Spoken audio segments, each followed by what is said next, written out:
E tem outra decisão do STF, Musa, e vou voltar com você na sequência. O ministro Alexandre de Moraes negou o pedido feito pelo jornal Folha de São Paulo para entrevistar Felipe Martins, ex-assessor do ex-presidente Jair Bolsonaro.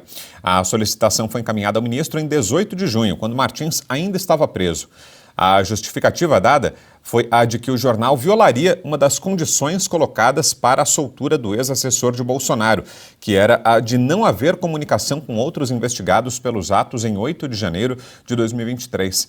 Ou seja, né, Musa, aí se estabelece o que se chama de censura prévia, né? Uma censura a uma entrevista que nem aconteceu ainda, um material que nem foi publicado ainda, mas já parte-se do princípio de que se essa pessoa falar, se ela tiver espaço público, ela vai incorrer em um crime. E comunicação com outros investigados é algo muito genérico, né? O Martins, na entrevista, o Felipe Martins, falaria com toda e qualquer pessoa que lesse, né? Não usaria a entrevista para se comunicar diretamente, não teria como usar essa entrevista para falar de forma secreta, para fazer alguma trama que ele faria se fosse um criminoso, como está sendo colocado, no âmbito privado, né? A entrevista se daria de forma pública, ele não poderia usar ali aquele espaço para dar recados para a organização criminosa que ele comporia, entre muitas aspas, porque a gente está falando aqui de um caso que é repleto de violações e o Felipe Martins nem fez a viagem que é acusado de ter feito, não já enumerou provas de que não deveria ter sido preso em nenhum momento, mas foi mesmo assim. E agora mais essa decisão, que é um novo capítulo dessa coleção de absurdos jurídicos, né, Musa? Pois você mencionou, e na minha opinião aqui tem duas coisas extremamente importantes aí. O primeiro deles fala, como você muito bem colocou, Brau, sobre a censura prévia. A censura prévia, infelizmente, já não é novidade no Brasil.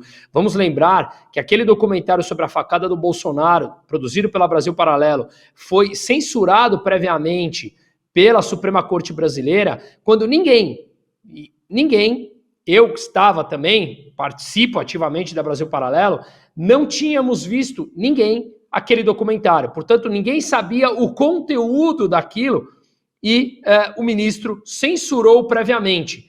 E não é coincidência nenhuma, falo abertamente aqui, que no dia seguinte, após o resultado das eleições do segundo turno, ele resolveu liberar o conteúdo.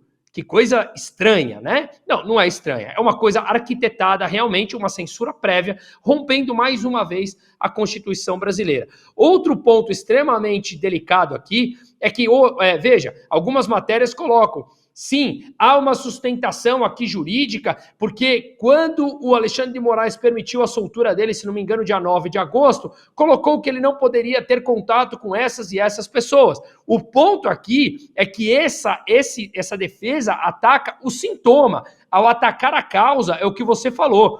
A prisão do Felipe Martins, ela é repleta de irregularidades. Ele sequer fez a viagem pela qual sustentou a prisão dele. Ou seja, não há cabimento mantê-lo preso por tanto tempo como ele manteve, ainda mais agora, tornozeleira eletrônica e tudo mais. Ou seja, estamos falando de mais um caso em que a Constituição brasileira não foi respeitada e ninguém se posiciona a respeito. Vamos lembrar que ontem nós falamos aqui sobre a OAB, que resolveu dar uma opinião contrária por fim, mas que ela vem mantendo esse silêncio absoluto ao longo dos últimos tempos, com todas as irregularidades e falta de respeito à Constituição brasileira pelos juízes da Suprema Corte, especialmente pelo Alexandre de Moraes. E olha, aproveitando esse assunto, e o caso Felipe Martins foi objeto de uma série de reportagens da Oeste, vários desses absurdos jurídicos a que eu e o Musa fizemos referência agora, você só descobriu graças ao trabalho de reportagem da Revista Oeste, graças ao esforço de jornalismo investigativo promovido pela Oeste, que acompanhou de perto esse caso do Felipe Martins e tantos outros desde o início e se dispôs de forma muito corajosa e independente a trazer isso a público e a divulgar essas informações que em muitos casos foram sonegadas por outros veículos de comunicação.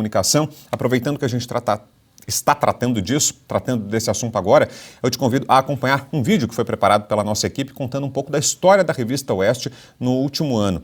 Nós enfrentamos momentos de desmonetização, ameaças e acusações sem jamais abandonar os fatos, a verdade e a liberdade de expressão. A Revista Oeste também esteve na mira do ministro Moraes.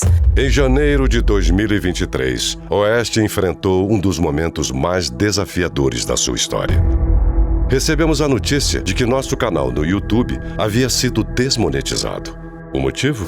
Publicação de conteúdo nocivo. Em nenhum momento a plataforma informou que espécie de conteúdo havia sido considerado nocivo, nem por quem. Por mais de um ano, permanecemos no escuro, mas não desistimos. Sabemos que a verdade às vezes desmaia, mas não morre nunca. Em agosto de 2024, a verdade veio à tona. Uma reportagem da Folha de São Paulo revelou o real motivo por trás da desmonetização. A revista Oeste também esteve na mira do ministro Moraes. Num trecho das conversas divulgadas pelo jornal Folha de São Paulo, o juiz instrutor do gabinete de Alexandre de Moraes no STF, Ayrton Vieira, pede para o perito criminal Eduardo Talhaferro usar a criatividade contra a revista Oeste. 6 de dezembro de 2022, o juiz assessor Ayrton Vieira diz o seguinte: vamos levantar todas essas revistas golpistas para desmonetizar nas redes. Aí o Eduardo responde: só tem publicações jornalísticas, não estão falando nada, o que devo fazer? Na sequência, o Ayrton responde: use a sua criatividade, risos. Pegue uma ou outra fala, opinião mais ácida e 3 pontinhos. O ministro Alexandre de Moraes entendeu que está extrapolando com base naquilo e enviou 3 pontinhos. A desmonetização, as constantes ameaças e as frequentes acusações não impediram que continuássemos lutando o bom combate. Como demonstraram as capas da revista, não recuamos 1 milímetro. Não contornamos um único assunto e sempre nos ativemos aos fatos. A reprodução dessas conversas provam, acima de tudo, que Oeste estava certa. Não apenas nas informações e nas análises, mas também em suas críticas às arbitrariedades e ilegalidades do judiciário. A decisão editorial de não aceitar dinheiro público, nem depender da monetização das redes sociais, garantiu fôlego suficiente para vencer esse período de trevas. Oeste sobreviveu graças aos seus assinantes. Foram eles que possibilitaram que Oeste continuasse o seu trabalho em defesa da liberdade de expressão, da verdade, da democracia e da independência jornalística. Assinar a Oeste é defender esses princípios. Chegamos aqui fortes, mas ainda há muito o que fazer. Os próximos anos serão decisivos.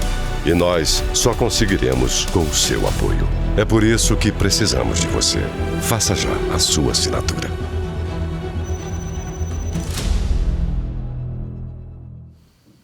É isso, não faltam motivos, né? A gente conta com a sua assinatura, com o seu apoio para manter vivo o trabalho da Oeste.